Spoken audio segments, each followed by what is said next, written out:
Tu crois que tu contrôles les réseaux sociaux, mais parfois, ce sont eux qui décident pour toi. Ils décident quand tu dois répondre, ce que tu dois montrer, et même ce que tu dois ressentir. Respire. Aujourd'hui, je vais te montrer comment reprendre le contrôle, sans te couper d'un monde qui fait partie de ta vie.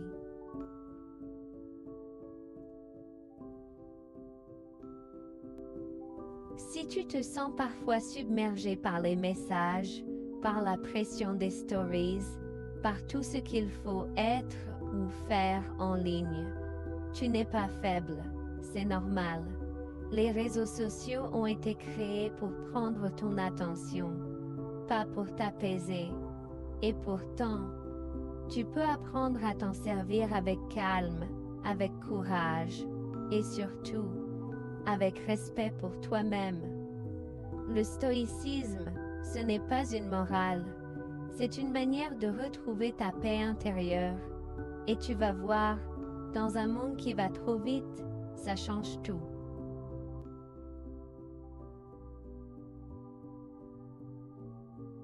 Tu compares ton corps, ta vie, tes photos à celles des autres? C'est normal. Les réseaux sont construits pour ça. Tu ressens un stress quand tu ne réponds pas assez vite? Normal aussi. C'est ton cerveau qui réagit à la peur d'être oublié. Tu crois parfois que les autres vivent mieux, plus fort, plus heureux? Encore normal. Tu ne vois que le meilleur. Jamais les disputes, jamais les doutes, jamais les larmes. Rien de tout cela ne te rend fragile. Rien ne fait de toi quelqu'un qui n'arrive pas à gérer. Tout ça fait de toi un humain dans un monde qui ne lui laisse aucun répit.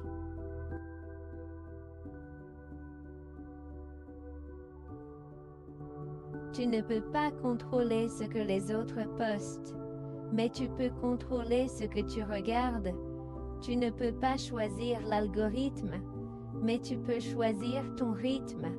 Tu ne peux pas empêcher les messages d'arriver, mais tu peux décider quand tu y répondras. Ce n'est pas une question de force, c'est une question de choix. Exemple réaliste. Ouvrir TikTok, sans même savoir pourquoi. Scroller avant de dormir, et regretter ensuite. Répondre vite, par peur de décevoir. Tout ça, tu peux le reprendre en main, pas d'un coup, mais un geste à la fois.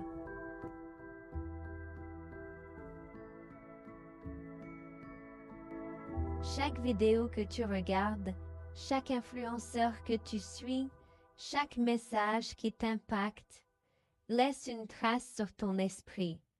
Si tu regardes des contenus qui te stressent, ton esprit se remplit de stress. Si tu regardes des contenus qui te tirent vers le bas, tu finis par te sentir pas assez. Mais si tu choisis des contenus inspirants, calmes, vrais, ton esprit se renforce. Tu ne peux pas choisir le monde, mais tu peux choisir les voix qui t'habitent. Exemple concret. Si un compte te met mal à l'aise, désabonne-toi. Si tu scrolles par automatisme, pose le téléphone et reviens volontairement.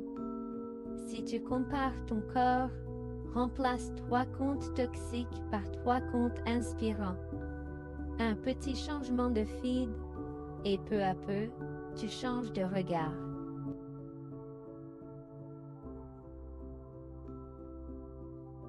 Tu n'es pas fait pour être stimulé toutes les 10 secondes. Aucun humain ne l'est.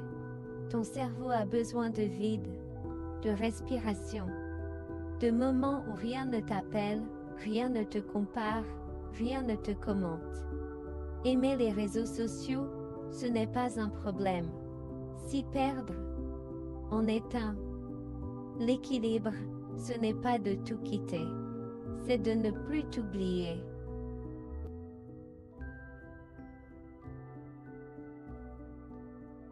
Il y a quelque chose qu'on voit partout aujourd'hui. Et peut-être que tu l'as déjà vécu, être entouré de tes amis, et pourtant, sentir que vous n'êtes plus vraiment ensemble. Vous êtes côte à côte, mais chacun est dans son écran. Plus de regards, plus d'éclats de rire soudain, plus de silence partagé, plus de vraies discussions.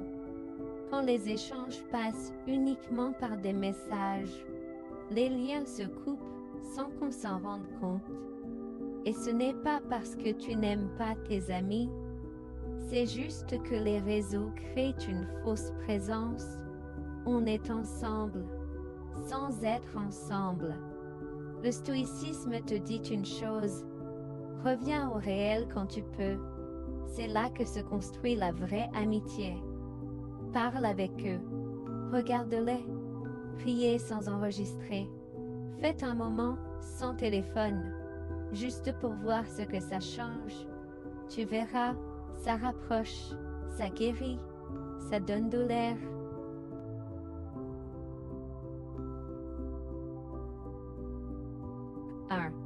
Le rituel des 10 minutes de recul. Avant d'ouvrir une app, prends 10 minutes, respire. Demande-toi, est-ce que j'en ai vraiment envie ou est-ce un automatisme? Ce petit recul, c'est ton cerveau qui reprend sa place. Exemple, tu veux juste vérifier l'heure et 20 minutes plus tard, tu scrolles encore. Le rituel casse ce réflexe. 2. Le téléphone. Pas dans la chambre le soir. Je vais être honnête, même les adultes n'y arrivent pas. Mais toi, tu peux apprendre plus vite qu'eux. Le sommeil, c'est ton énergie, c'est ton moral, c'est ta clarté. Ton téléphone dehors, c'est ton esprit qui se repose vraiment. 3. Le mode « ne pas déranger » quand tu étudies.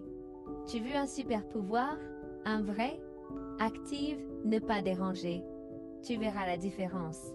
Ton esprit devient plus calme, plus précis, plus fort. Les messages attendront. Ta vie, elle, n'attend pas. 4. Parle de ce que tu ressens en ligne. Dire « ce commentaire m'a fait mal ». Cette story me stresse. Je me sens nulle quand je vois ça. Ce n'est pas être faible, c'est être humain et c'est être courageux. Tu n'as pas à porter ça seul. Parler, c'est déjà guérir.